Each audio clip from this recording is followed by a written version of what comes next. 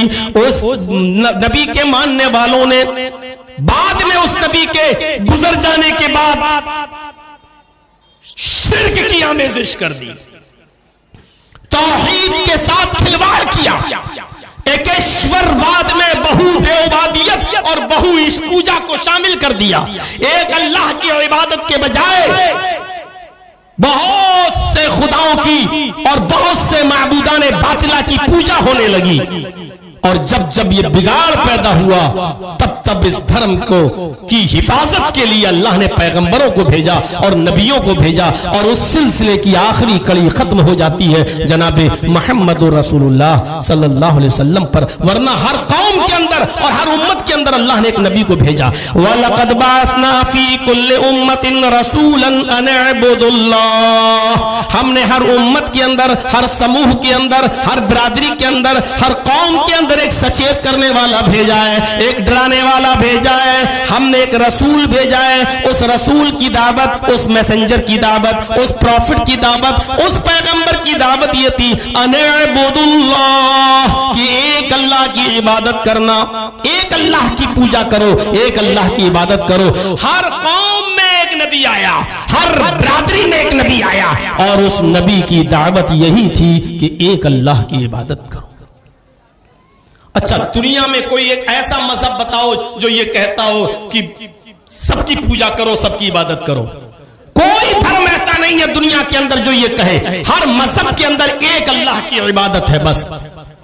Bible تو صاف طور پر کہتی ہے، اس کا رول نمبر 5 اٹھاؤ، there is no God but God is only one۔ ایک ہی اللہ ہے عبادت کے لائق، but God is only one، ایک ہی ہے۔